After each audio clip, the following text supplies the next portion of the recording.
પાર્લે પોઈન્ટના 90 વર્ષીય વયોવૃદ્ધને 15 દિવસ digital arrest કરી ₹1.15 કરોડ પડાવ્યા। મૂળ સુરતનો અને હાલ કંબોડિયામાં રહેતો પાર્થ ઉર્ફે મોડલ ગોપાણી આખું નેટવર્ક ઓપરેટ કરે છે। બેઇજિંગ મોકલેલા પાર્સલમાં 400 ગ્રામ MD ડ્રગ્સ છે। બેંક ખાતાનો ઉપયોગ જેટ એરવેઝના નરેશ ગોયલના મની લોન્ડરિંગ માટે થયો છે કહી સીબીઆઈ, ઈડી અને મુંબઈ પોલીસના નામે ધમકી। સિક્યુરિટી ડિપોઝિટ પેટે પૈસા ભરાવ્યા બાદ સુપ્રીમ કોર્ટનો લેટર મોકલી વધુ ₹40 લાખ ભરવા કહેતા વૃદ્ધ સગા સંબંધીઓ પાસે પૈસા માંગતા હતા। તેની જાણ પુત્રને થતાં પૂછ્યું ત્યારે તેને જાણ થઈ। સાયબર ક્રાઇમ પોલીસે ટોળકીના મૂળ સૌરાષ્ટ્રના 5 સાગરીત બેંકમાંથી પૈસા ઉપાડતા હતા ત્યારે જ રંગે હાથ ઝડપી લીધા।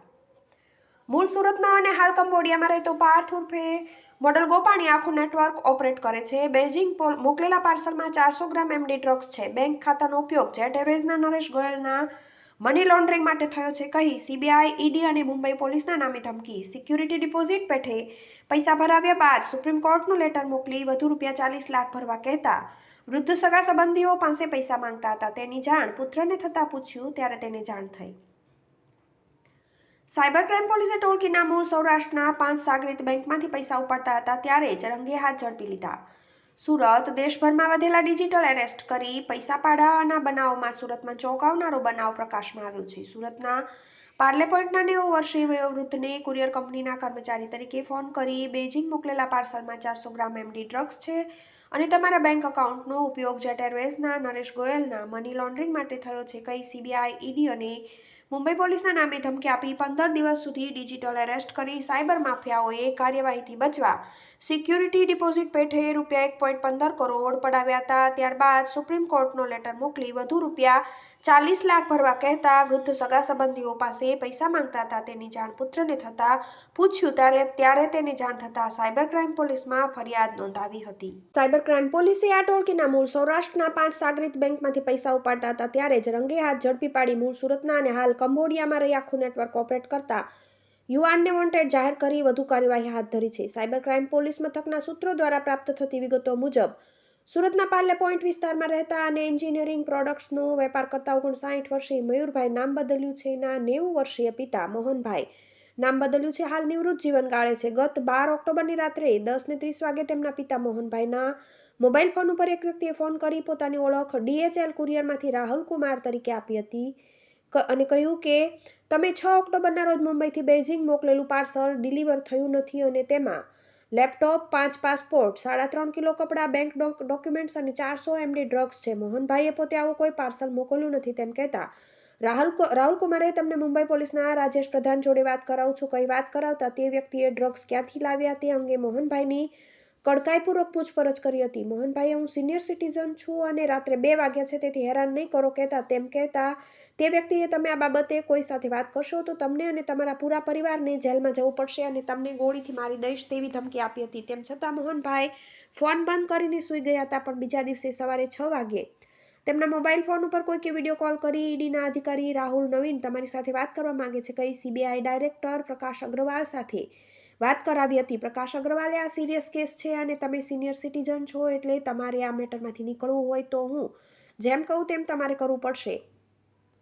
તમારા કેસમાં ઘણા લોકો સંકળાયેલા છે જેમાં જેટ એરવેઝના નરેશ ગોયલે 536 કરોડનું મની લોન્ડરિંગ કર્યું છે। તે પૈકીના ₹2 કરોડના ટ્રાન્ઝેક્શન માટે તમારા કેનેરા બેંકના એકાઉન્ટનો ઉપયોગ થયો છે અને તે માટે તમને ₹2 લાખ કમિશન મળ્યું છે। કઈ કેસથી બચવું હોય તો તમારી પ્રોપર્ટી અને પર્સનલ ઇન્ફોર્મેશન તમારી સાથે શેર કરો તેમ કહેતા મોહનભાઈએ વિડીયો કોલમાં તમામ માહિતી આપી હતી। ત્યારબાદ તેઓ રોજ મોહનભાઈને ફોન કરી ખોટા કેસમાં ફસાવી દેવાની ધમકી આપતા હતા અને બચવા માટે તેમની પાસે ₹1,15,50,000 પડાવ્યા હતા। એટલું જ નહીં તેમને 15 દિવસ સુધી ડિજિટલ એરેસ્ટ કરી પૈસા પડાવી સુપ્રીમ કોર્ટનો લેટર મોકલી વધુ ₹40 લાખ ભરવા કહેતા મોહનભાઈ પાસે પૈસાની સગવડ ન હોય તે સગા સંબંધીઓ પાસે પૈસા માંગતા હતા। તેની જાણ મયુરભાઈને થતાં તેમણે પિતાને પૂછ્યું ત્યારે તેમને હકીકતની જાણ થઈ હતી। તેમણે આ અંગે સાયબર ક્રાઇમ હેલ્પલાઇન નંબર 1930 ઉપર ગત 29 ઓક્ટોબરના રોજ ફરિયાદ નોંધાવતા સાયબર ક્રાઇમ પોલીસ હરકતમાં આવી હતી। સાયબર ક્રાઇમ પોલીસે બેંકમાંથી જરૂરી વિગતો મેળવી તેમજ ટેકનિકલ વર્કઆઉટ કરી ગતરોજ કાપોદ્રા સ્થિત